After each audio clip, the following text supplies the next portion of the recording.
မင်္ဂလာပါကျွန်တော်ကတော့ဆိုင်းတော့မှာအခုရေးမထွက်မှာဆိုလို့ရှိရင်ပြတ်မှတ်အသင်းတွေရဲ့အဓိကပြတ်မှတ်ဒီဘာလို့ဘီနီစီရဲ့ဖြစ်နေတယ်လို့ထင်လဲဗျ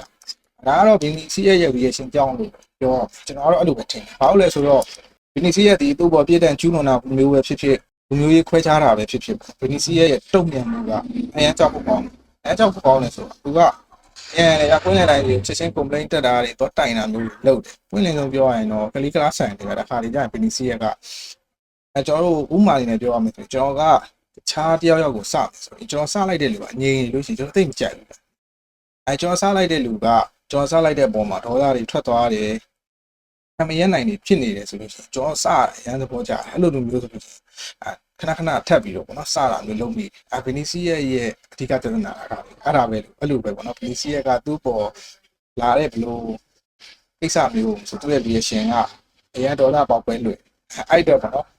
စရတာအရန်သဘောကျဖို့ကောင်းလို့ဖြစ်လာတော့ဒါဟိုကကြတော့အခုကိစ္စမျိုးတွေကကျတော့ဒါစရတာတော့မဟုတ်ဘူးပေါ့ဗျာဝင်းအတွင်းမှာဘီနီစီရဲ့ကခြေတန်းကောင်းနေတာမှမလို့ဖြစ်တာကြောင့်သူ့ကိုစိတ်သက်ကြအောင်အဲ့လိုမျိုးလုပ်တဲ့သဘောပဲပေါ့ဗျာအခုဘင်ဘီကာနဲ့ကိစ္စမှာကတော့နည်းနည်းလေးပိုဆိုးသွားပေါ့နော်ဘင်ဘီကာကမှပရက်စတန်ယန်နီကကျွန်တော်အာဂျင်တီးနားလာဖြစ်တယ်အဲ့တော့ဒီကိစ္စနဲ့ပတ်သက်ပြီးတော့ UEFA က share ကိုကင်တွယ်နေတယ်ဘာလို့လဲဆိုတော့အာဂျင်တီးနားမှာကသူတို့ကအခုလိုမျိုးလူမျိုးရေးခွဲခြားတာတွေကိုသူတို့အနေနဲ့ဟာတာလို့မြင်ကျွန်တော်အနည်းဆက်ဆုံးပြောမယ်ဆိုလို့ရှိရင်ဗျာကျွန်တော်အန်ဇိုဖာနန်ဒက်လိုက်တယ်ပြီးတော့ချင်းဆိုတဲ့အခါမှာလူမျိုးရေးခွဲခြားတဲ့စကားလုံးတွေအများကြီးပါတယ်အဲ့ကိစ္စကိုအာဂျင်တီးနားရဲ့လူသမရာဖြစ်တဲ့ဗီတိုရီယာဗီလာရွဲကိုယ်တိုင်က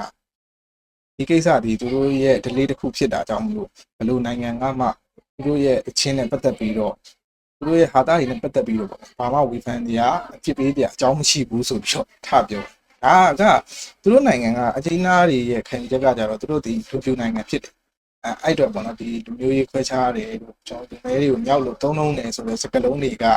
ဒါသူတို့ဟာတာပေါ့ဗျဟာတာလို့ပဲပြောရင်လည်းရတယ် delay တစ်ခုလို့ပြောရင်လည်းရတယ်အခု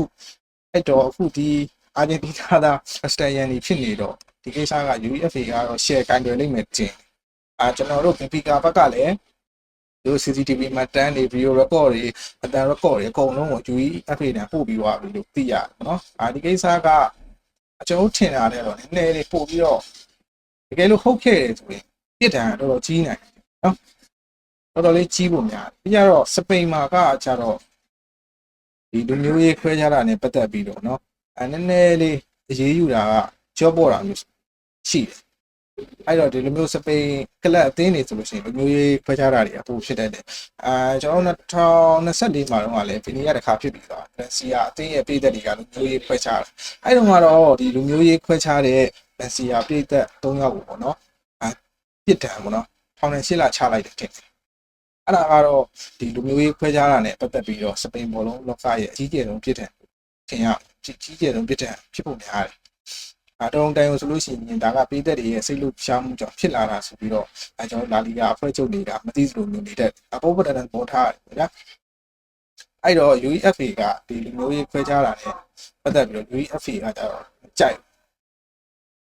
အဲ့တော့ပြဿနာကတော့ကျွန်တော်ထင်ထားတာလေတကယ်ကိုပို့ပြီးတော့ကြီးလောက်တကယ်ဟုတ်ခဲ့ရင်တော့ပရက်စတန်ယန်နီကလုံးဝမလွယ်တဲ့အနေအထားပဲအာဂျင်တီးနားသားဖြစ်နေတော့ပိုဆိုးတယ်ဒီစားကအားလုံးကျေးဇူးတင်ပါတယ်သတင်းထုတ်ရင်ပြန်လာခဲ့မယ်နော်